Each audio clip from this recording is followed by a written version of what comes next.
ಆತ್ಮೀಯ ರೈತ ಬಾಂಧವರೇ, ನಾನು ನಿಮ್ಮ ಸಂಜಯನಗರ ಟ್ರೇಡರ್ಸ್ ಮಂಜುನಾಥ್. ನೋಡಪ್ಪ, ಬಹಳ ಜನಗಳು ಏನು ಅಂದ್ರೆ ಸುಮಾರಷ್ಟು ವಿಡಿಯೋಗಳನ್ನ ನೋಡಿರ್ತಾರೆ, ಕೃಷಿ ತಜ್ಞರು ಹೇಳಿರ್ತಕ್ಕಂಥದ್ದು ಅಥವಾ ಅದ್ರ ಬಗ್ಗೆ ಸ್ವಲ್ಪ ತಿಳ್ಕೊಂಡಿರೋ ಹೇಳೋದು. ಬಟ್ ಯಾವ ವಿಡಿಯೋದಲ್ಲೂ ಕಂಪ್ಲೀಟ್ ಮಾಹಿತಿ ಇಲ್ಲ ನನಗೆ ಗೊತ್ತಿದ್ದಂಗೆ.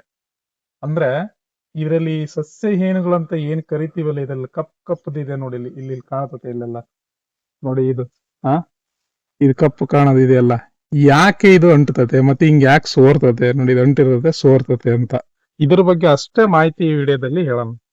ನೋಡಿ, ಈ ವಿಡಿಯೋ ನೋಡೋದ್ರಿಂದ ನಿಮ್ಗೆ ಏನ್ ಗೊತ್ತಾಗ್ತದೆ?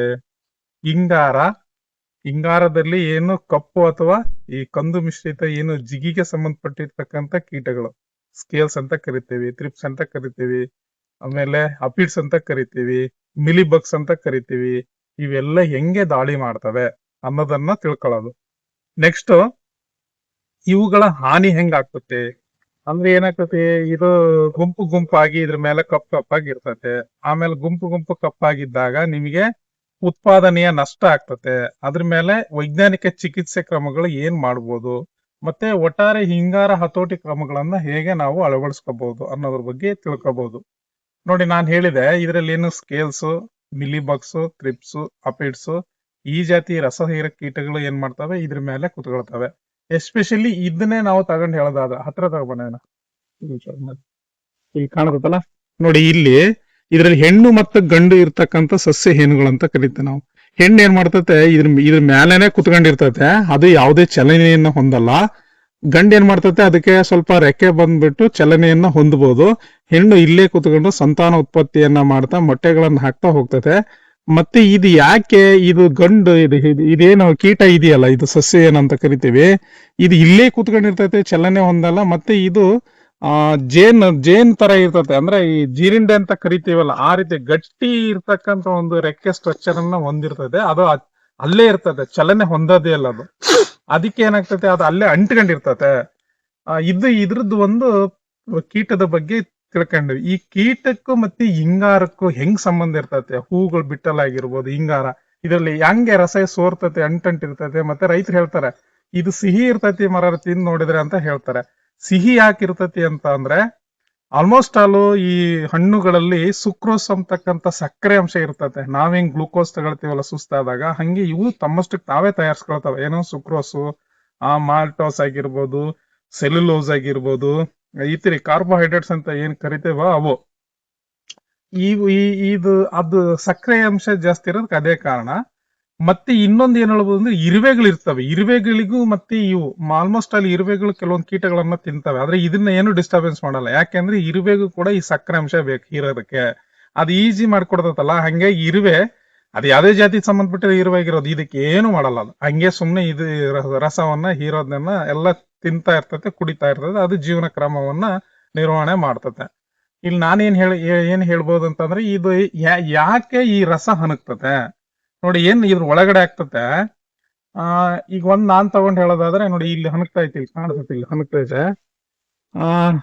ಇದು ಹನಕ್ತಾ ಇರ್ಬೇಕಾದ್ರೆ ಇದ್ರಲ್ಲಿ ಇವು ರಸ ನೀಡ್ಲಾಕ್ ಚೂಸ್ತಾವಲ್ಲ, ನೋಡೋಣ ಈ ಕಡೆ ನೋಡಿ, ಇಲ್ಲಿ ಕಾಣತೈತೆ ರಸ.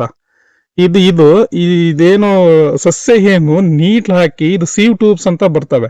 ಸೀವ್ ಟ್ಯೂಬ್ಸ್ ಒಳಗಡೆ ನೀಡ್ಲ್ ಹಾಕಿ ಚುಚ್ಚಿದಾಗ ಅಲ್ಲಿ ಅದ್ರ ಒಳಗಡೆ ಸ್ಟ್ರಕ್ಚರ್ ಏನ್ ಇರ್ತತಲ್ಲ, ಈ ಕಡೆ ರನ್ನಿಗಿಡಿ, ಅದ್ರ ಒಳಗಡೆ ಸ್ಟ್ರಕ್ಚರ್ ಏನ್ ಇರ್ತತಲ್ಲ, ಏನ್ ಇರ್ತತಿ ಇದ್ರಾಗೆ ಬೋರಾನು ಏನಿದ್ರ ಒಳಗಡೆ ಚಲನೆ ಆಗ್ಬೇಕಲ್ಲ.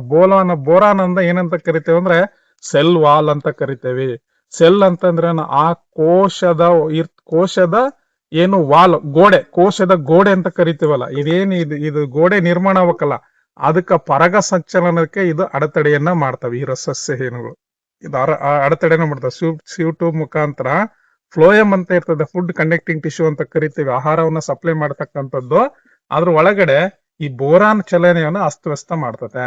ಆಮೇಲೆ ಪೊಟ್ಯಾಶ್ ಇರ್ತತಲ್ಲ, ಪೊಟ್ಯಾಶ್ ಅನ್ನು ಕೂಡ ಅದು ರಸ ಹೊರಗಡೆ ಹಣಕ್ತಾ ಇರೋದ್ರಿಂದ ಅಮೈನೋ ಆಸಿಡ್ಸ್ ಸಹಿತ ಇರ್ತಾವ. ಪ್ರೋಟೀನ್ ಸಿಂಥಸಿಸ್ ಕ್ರಿಯೆ ನಡೀತೈತೆ. ಅಲ್ಲಿ ಸೈಟೋಸಿನಿನ್ ಹಾರ್ಮೋನ್ಸ್ ಗಳು ಏನ್ ಇರ್ತವೆ, ಹಾರ್ಮೋನ್ಸ್ ಆಗಿ ಅವುಗಳನ್ನ ಡಿಸ್ಪರ್ಸ್ ಮಾಡ್ತತೆ. ಇದೆಲ್ಲ ಪ್ರೋಸೆಸ್ ಒಳಗಡೆ ನೀಡ್ಲಾಕ್ ಚುಚ್ಚಿದಾಗ ಅದ್ ಒಳಗಡೆ ಹೆಂಗಂದ್ರೆ, ನಿಮಗೆ ಈಗ ಬೆಲ್ಲವನ್ನ ನಾವು ಕೊತ ಕುದೀತಾ ಇರ್ತತೆ ಅಂತ ಅನ್ಕೊಳೋಣ, ಆ ರೀತಿ ಒಂದು ಪ್ರಕ್ರಿಯೆ ಒಳಗಡೆ ನಡೀತಾ ಇರೋದು, ಅದನ್ನೆಲ್ಲ ಡಿಸ್ಟರ್ಬೆನ್ಸ್ ಮಾಡ್ತದೆ. ಬೋರಾನ್ ಅನ್ನ ಡಿಸ್ಟರ್ಬೆನ್ಸ್ ಆಗ್ತದೆ. ನೆಕ್ಸ್ಟ್ ಪೊಟ್ಯಾಷಿಯಂ ಡಿಸ್ಟರ್ಬೆನ್ಸ್ ಆಗ್ತದೆ. ಪೊಟ್ಯಾಷಿಯಂ ಅಂತಂದ್ರೆ ಸೆಲ್ ಫೋರ್ಸ್ ಅಂತ ಕರಿತೀವಿ ನಾವು. ರೋಗ ನಿರೋಧಕ ಶಕ್ತಿಯನ್ನು ಕೊಡ್ಬೇಕಂದ್ರೆ ಪೊಟ್ಯಾಷಿ. ಬೋರಾನು ಪೊಟ್ಯಾಷಿಯಂ ಏನ್ ಮಾಡ್ತದೆ ಅಂದ್ರೆ ಇವನ್ನ ಕೊರತೆ ಆಗಂಗ್ ಮಾಡ್ಬಿಡ್ತಾವ, ಬಲಹೀನವಾಗಿ ಮಾಡ್ಬಿಡ್ತಾವ. ಅವಾಗ ಏನಾಗ್ತದೆ, ಆ ರಸ ಎಲ್ಲ ಸಕ್ಕರೆ ಅಂಶ ಇರೋದೆಲ್ಲ ಜಾಸ್ತಿ ಸೋರ್ತಾ ಸೋರ್ತಾ ಸೋರ್ತಾ ಹೋಗ್ತದೆ. ಆವಾಗ ಇದು ಏನಾಗ್ತದೆ ಅಂತಂದ್ರೆ ನಿಮಗೆ ಇಳುವರಿ ಮೇಲೆ ಹೆಂಗ್ ಪರಿಣಾಮ ಬೀರ್ತದೆ. ಇಳುವರಿ ಅಂತಂದ್ರೆ ನೀವು 5-10% ಏನೂ ಮಾಡ್ಲಿಲ್ಲ ಅಂದ್ರೆ ಸುಮ್ನೆ ಹೋಗ್ಬಿಡ್ತದೆ. ನೆಕ್ಸ್ಟ್ ಮಾಧ್ಯಮದಲ್ಲಿ ಅಂದ್ರೆ ಒಂದ್ 20% ಹೋಗ್ತದೆ. ಹಿಂಗೆ ಬಿಟ್ಬಿಟ್ರೆ ಓವರ್ ಆಲ್ 30-40% ಅಷ್ಟು ನಿಮಗೆ ಏನಾಗ್ತದೆ ಅಂದ್ರೆ ಇದೆಲ್ಲ ಹೋಗ್ಬಿಡ್ತದೆ. ಮತ್ತೆ ಇದ್ರದ್ದು ನಷ್ಟದ ಬಗ್ಗೆ ಹೇಳಿದೆ. ಹಿಂಗಾರ ಹೆಂಗೆ ಕಾಸು ಇದಾಗ್ತದೆ ನೋಡಿ, ಇದ್ರ ಮೇಲೆ ಫ್ರೆಶ್ ಆಯ್ತಾ ಕುತ್ಕೊಂಡಾಗ ಏನಾಗ್ತದೆ, ಈ ಹಿಂಗಾರ ಹೂಗಳ ಪರಾಗಸ್ಪರ್ಶ ಆಗ್ತದಲ್ಲ, ಇದ್ರಾಗೆ ಗಂಡು ಹೆಣ್ಣು ಹೂಗಳು ಇರ್ತಾವ. ಪರಾಗಸ್ಪರ್ಶ ಆಗೋದು ಕೂಡ ಕಡಿಮೆ ಆಗ್ತದೆ. ಒಂದು ಹಿಂಗಾರ ಕಪ್ಪಾಗ್ತದೆ, ಇನ್ನೊಂದು ಈ ಹೂವು ಉದುರ್ತದೆ, ಇನ್ನೊಂದು ಕಾಯಿ ಉದುರು ಬೀಳ್ತದೆ. ಆಮೇಲೆ ಇದು ಸ್ಟೊಮೆಟ್ ಅಂತ ಇರ್ತತೆ. ಫೋಟೋಸಿಂಥಸಿಸ್ ಆಗ್ಬೇಕಂತ ಅಂದ್ರೆ ಸ್ಟೊಮೆಟ್ ಇರ್ತದೆ, ಅದು ಕಪ್ಪು ಮಸಿಯಾಗಿ ಕುತ್ಕೊಂಡು ಸ್ಟೊಮೆಟೋನು ಕೂಡ ಕ್ಲೋಸ್ ಆಗ್ತದೆ. ಆವಾಗ ಫಂಗಲ್ ಡಿಸೀಸ್ ಆಗಿ ಕನ್ವರ್ಟ್ ಆಗ್ತದೆ. ಫಂಗಲ್ ಡಿಸೀಸ್ ಆಗಿ ಹೆಂಗ್ ಕನ್ವರ್ಟ್ ಆಗ್ತದೆ, ಇಲ್ಲಿ ನೋಡಿ, ಇದು ಕಾಯಿ ಎಲ್ಲ ಏನು ಸುಡ್ತಾ ಇತ್ತಲ್ಲ ಇದ್ರ ಬುಡ ಎಲ್ಲ, ಇದೆಲ್ಲ ಫಂಗಲ್ ಡಿಸೀಸು. ಸೊ ಇಂತಹ ಸಂದರ್ಭಗಳಲ್ಲಿ ನೀವು ಹೆಂಗೆ ನಿರ್ವಹಣೆ ಮಾಡ್ಬೇಕು? ಒಂದೇದು, ಬೇವಿನ ಹಿಂಡಿಯನ್ನ ಗಿಡಕ್ಕೆ 1 kg ಅಷ್ಟು ಹಾಕಿದ್ರೆ ಇದು ಬೇವಿನ ಕಹಿ ಆಗ್ತತೆ ಗಿಡ. ಈ ರಸ ಹೀರ ಕೀಟಗಳು ಹಾಕಿ ಚುಚ್ಚಕ್ ಅಷ್ಟು ಬಾಧೆ ಕಹಿ ಆಗೋದ್ರಿಂದ ಇವುಗಳನ್ನ ಸ್ವಲ್ಪ ಪ್ರಮಾಣದಲ್ಲಿ ಹತೋಟಿ ಮಾಡೋ, ಸಂಪೂರ್ಣ ಮಾಡಕ್ಕಾಗಲ್ಲ. ಬೇವಿನ ಹಿಂಡಿ ಹಾಕೋದು ಅದು ಇನ್ಫ್ಲೂಯೆನ್ಸ್ ಆಗ್ತದೆ, ಅದಕ್ಕೆ ಅದ್ ಬರ್ಲಂಗ್ ತಡೆಗಡ್ತದೆ ಅಂತ ಒಂದ್ ಹೇಳ್ಬೋದು. ಎರಡನೇದು, ಈ ಹಿಂಗಾರ ಬಿಡ್ತಕ್ಕಂತ ಸಮಯದಲ್ಲಿ ಏನಪ್ಪಾ ಅಂತಂದ್ರೆ, ಯಾರಿಗಾರ ರೈತರಿಗೆ ಕೇಳ್ತೀವಿ ನಮ್ಗೆ, ಈ ಮರದ್ದು ಹೃದಯ ಯಾವ್ದಂತ ರೈತನಿಗೆ ಕೇಳ್ಬಿಟ್ರೆ ಹೃದಯ ಅವ್ನು ಇದನ್ನೇ ತೋರ್ಸೋದು, ಹಿಂಗಾರನೇ ಅದು ಹೃದಯ ಅಂತ ಕರೀತಾರೆ. ಯಾಕೆ ಅಂತಂದ್ರೆ ಅವ್ನಿಗೆ ಹೃದಯ ಅಂತ ಅಂದ್ರೆ, ಈಗ ಇಡೀ ಗಿಡ ಐತೆ, ಎಲೆ ಗಿಲೆ ಎಲ್ಲ ಇದಾವೆ ಅಂತ ಇಟ್ಕೊಳ್ಳೋಣ. ರೋಗ ಇದ್ರೆ ಫೋಟೋಸಿಂಥಸಿಸ್ ಕಡಿಮೆ ಇರ್ತೈತೆ, ಎಲೆ ಚುಕ್ಕೆ ರೋಗ ಇದ್ರೆ ಅದೇ ಬೇರೆ.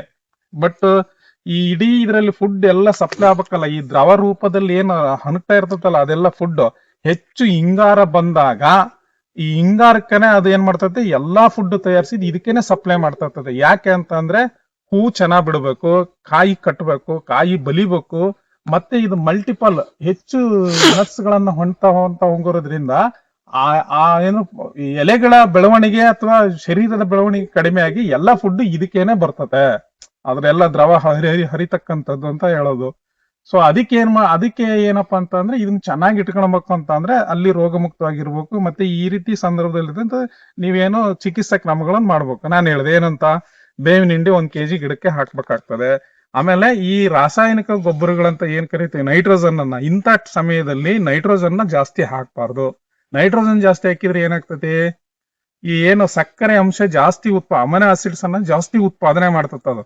ಅವಾಗ ಏನಾಗ್ತತೆ, ಈಗ ನೀವು ಮೆಕ್ಕೆಜೋಳಕ್ಕೆ ಏನಾಗ್ತೀರಿ, ಗೊಬ್ಬರ ಹಾಕಿರ್ತೀರಿ, ಮದ್ದು ಹಿಂಗಿರ್ತತೆ, ಎಲೆ ಯೂರಿಯಾ ಎಕ್ಸಸ್ ಹಾಕಿದ ಕೂಡಲೇ ಹಿಂಗ್ ಬಾಗ್ಬಿಡ್ತತೆ ತುದಿಯಲ್ಲಿ ಎಲ್ಲ. ಮತ್ತೆ ಮೃದುವಾಗಿರ್ತತೆ, ಕೋಮಲವಾಗಿರ್ತತೆ. ಯಾಕೆ ಅಂತ ಅಂದ್ರೆ ಅಮೈನೋ ಆಸಿಡ್ಸ್ ಅನ್ನ ಹೆಚ್ಚು ಉತ್ಪಾದನೆ ಮಾಡ್ತದೆ. ಅಮೈನೋ ಆಸಿಡ್ಸ್ ಅಂತ ಅಂದ್ರೆ ಸಕ್ಕರೆ ಅಂಶ ಜಾಸ್ತಿ ಆಗ್ತದೆ, ಕೀಟಗಳನ್ನ ಅದು ಆಕರ್ಷಣೆ ಮಾಡ್ತದ. ಅದಕ್ಕೆ ಸಕ್ಕರೆ ಅಂಶ ಜಾಸ್ತಿ ಆದ್ರೆ ಕೀಟ ಬಂದು ಕುತ್ಕೊಳಕ್ ಆಕರ್ಷಣೆ ಮಾಡ್ತದೆ. ಹಂಗಾಗಿ ನೈಟ್ರೋಜನ್ ಜಾಸ್ತಿ ಕೊಡಬಾರ್ದು. ಹಟ್ಟಿ ಗೊಬ್ಬರಗಳನ್ನ ಅತಿ ಹೆಚ್ಚುವಾಗಿ ಇಂಥ ಟೈಮಲ್ಲಿ ಕೊಡಬಾರ್ದು. ಆಮೇಲೆ ಗಾಳಿ ಮುಕ್ತವಾಗಿ ಇಟ್ಕೊಬೇಕು, ಸ್ವಚ್ಛ ಇಟ್ಕೊಳ್ಬೇಕು. ಗಾಳಿ ಹಿಂಗ್ ಬೀಸಿದ್ರೆ ಈ ಫುಲ್ ಎಲ್ಲ ಕಡೆ ಸಂಚಾರ ಆಗಂಗ್ ಇಟ್ಕೊಳ್ಬೇಕು.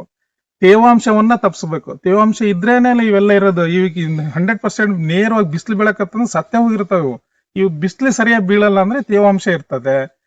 ನೋಡಿ, ಇವುಗಳನ್ನ ಹತೋಟಿ ಕ್ರಮಗಳಿವು, ಹಿಂಗೆಲ್ಲ ಮಾಡ್ಬೋದು. ಮತ್ತೆ ರಾಸಾಯನಿಕಗಳನ್ನ ಹೆಚ್ಚು ಪದೇ ಬಳಸಬಾರ್ದು. ಏನೋ ಈ ರೀತಿ ಹೂವು ಆಡ್ತಕ್ಕಂತ ಸಂದರ್ಭದಲ್ಲಿ ಅದು ಕೂಡ ಎಫೆಕ್ಟ್ ಆಗ್ತದೆ. ಏನ್ ಹತೋಟಿ ಮಾಡ್ಬೋದು ನೋಡಿ, ಏನು ನೀವು ರಸಹೀರ ಕೀಟಗಳನ್ನ ಅಷ್ಟೇ ಇದಕ್ಕೆ ಸಿಂಪಡಣೆ ಮಾಡಿದ್ರೆ, ಇದು ಇಂಥದ್ದು ಇದರಲ್ಲಿ ಹುಳ ಇದಾವಪ್ಪ ಅಥವಾ ಜಿಟ್ಟೆ ಸಂಬಂಧಪಟ್ಟವಿದಾವೆ, ಈ ರಸಾಯನ ಕೀಟಗಳಿದಾವೆ, ನಾವ್ ಯಾರಾದ್ರೂ ಒಂದು ಕೀಟನಾಶಕ ತಗೊಂಡ್ ಅಷ್ಟೇ ಸಿಂಪಡಣೆ ಮಾಡ್ತೀನಿ ಅಂತ ಅಂದ್ರೆ ಅದು 100% ಸಮತೋಲನವಲ್ಲ. ಯಾಕೆ ಅಂತ ಅಂದ್ರೆ ಕೀಟ ಸಾಯ್ತತೆ, ಕರೆಕ್ಟ್ ಒಪ್ಕೊಳ್ತೀನಿ.